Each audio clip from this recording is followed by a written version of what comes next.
If there's one thing I'd like to see change that I think would wipe out misandry and feminism, it's simply for every man to realise that where hatred of men is concerned, every individual man is the star of the show. Not an extra, not a spectator, not a bystander. I've talked before about how men are disconnected from each other and even themselves, and is the reason why they tolerate everything about men and manhood being torn down and ground into dust, while they either assist in their own destruction or stand aside and look. Men will believe that men used to legally beat their wives with a cane. They'll believe that men used to rape their wives. They'll believe positively anything about what men used to do to women with the magical refrain of, "in the past." I just don't think I could bear to be a married woman and give up all my assets to a man who was legally allowed to beat me and rape me and whom I couldn't divorce. Men will also believe anything negative about men in the Middle East, and the Far East, and Africa, and South America, and Antarctica, and the North Pole. Anywhere that's outside of about a dozen nations which feminists have labelled less bad than elsewhere for poor, innocent women. A case in point is a recent comment from a woman on my YouTube channel saying she knows of groups of men who go to parties with the intent of getting away with rape.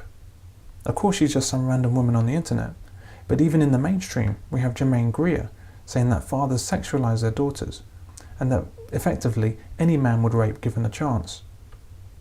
Slurs like this against men are clearly obscene, and yet they're said as frequently and casually as if these women are talking about the weather, and men accept it just as readily.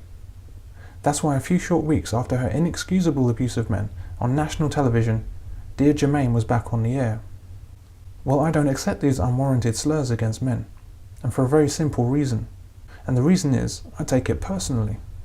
I don't mean in an overly emotional sense, nor in the feminist sense of making the personal political. I mean in the good old-fashioned empathetic sense. I put myself in place of the other men they're maligning. I imagine that the other man they're talking about is me. When women talk of imaginary abuse suffered in the past at the hands of our brutal fathers and grandfathers, I put myself in those men's shoes. Is that what I would do? Is that what anyone I know would have done?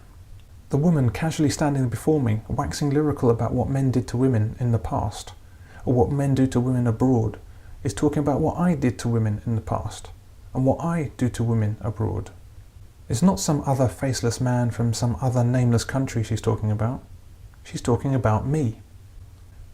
When you know that you are the one firmly in the spotlight, that the bell tolls for you, it changes everything. It's easy to ignore fingers pointing at someone else, and even weapons pointing at someone else, but not so easy to ignore those fingers pointing at you, and not so easy to ignore those weapons pointing at you.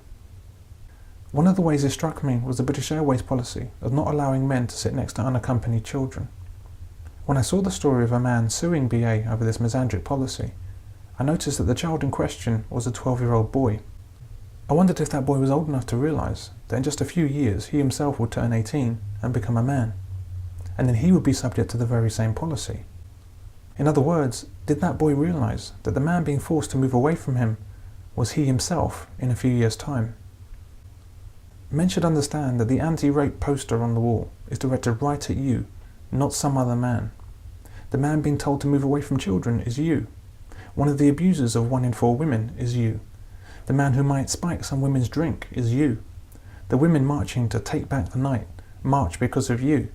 You are the danger they chant about. You are the man it's all about. Do you accept it? Are you the rapist, the wife beater, the abuser?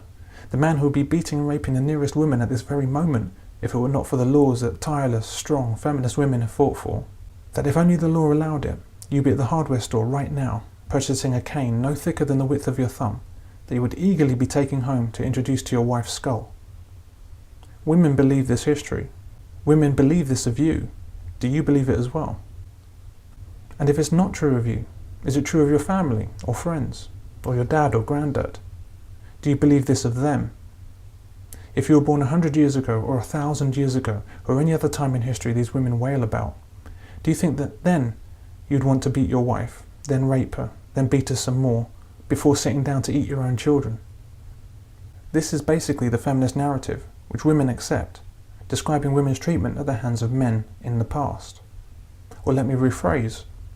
This is the feminist narrative, which women accept, describing women's treatment at the hands of you in the past. Do you accept that? Get offended. Do something about it and change will come. It needs no further activism beyond not accepting the label of evil. Since I found out about their policy, I don't buy British Airways tickets anymore, which has maybe cost them all of £2,000 over time. Micro money to British Airways. But not if 100,000 men did the same. No emails, no placards, no marches, no speeches, no newspaper articles, no nothing.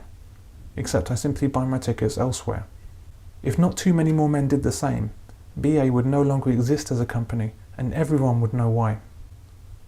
How long do you think misery would last if even one company fell to a few good men feeling offended?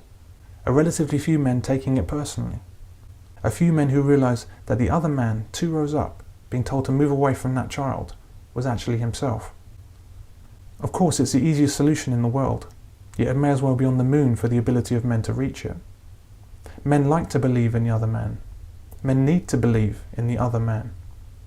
But it's long past time to stop believing in him. He doesn't exist. The other man is you.